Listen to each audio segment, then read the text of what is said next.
Hello বন্ধুরা, আপনারাকে সর্বপ্রথম আমি বলে দিতে চাই, গ্রাম অঞ্চলের শহর এবং গ্রাম অঞ্চলের বিভিন্ন রকম গাছপালা এবং পশু পাখি আপনারা অবশ্যই শহরের হলে দেখতে পাবেন না, এবং গাছপালার মধ্যে কি শান্তি এবং কি অক্সিজেন মিলে সেটা গ্রামের বন্ধুরাই অবশ্যই জানে।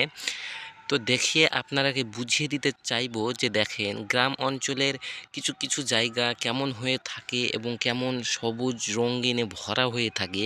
আপনারা কি দেখার চেষ্টা করব। দেখেন, আমের গাছগুলো দেখতে পাচ্ছেন, সকাল সকাল আমি উঠে গিয়েছি এবং আপনারাকে দেখার চেষ্টা করে দিচ্ছি। আমি সামনে এগিয়ে যাচ্ছি, কিছু অন্যান্য আরও কিছু দেখাবো আপনারাকে এই ভিডিওর মাধ্যমে। সকাল সকাল উঠেছি এবং দেখতেই পাচ্ছেন সূর্য মামা উঠে গেছে। দেখেন, সূর্য উঠে গিয়েছে এবং অনেক শীত পড়েছে গ্রামে, বুঝতেই পাচ্ছেন, আপনারাকে ভিডিওর মাধ্যমে দেখেই বুঝতে পাচ্ছেন।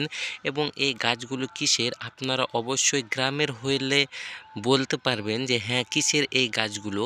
আর শহরের হলে অবশ্যই বলতে পারবে না তারা, কারণ এই গাছগুলো তারা নিজে লাগা লাগায় না এবং কিছু ওরা জানে না এই জিনিসের ব্যাপারে। তো আপনাকে বলে দিতে চাই, এই গাছগুলো হলো ভুট্টা, যাকে বলা হয় মাকই, দেশি ভাষায় বলা হয় মাকই, বুঝতেই পারছেন। আপনারাকে ভিডিওর মাধ্যমে আমি অনেক কিছু দেখার চেষ্টা করে দিচ্ছি, দেখে নিন।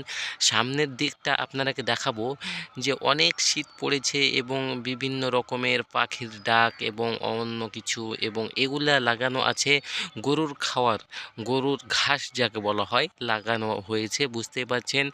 আমের গাছগুলো ছোট বড় সব রকমের আছে, বুঝতেই পারছেন।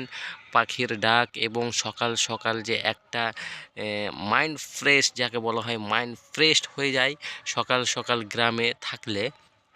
আপনারাকে দেখার চেষ্টা করে দিয়েছি, অনেক শীত হয়েছে।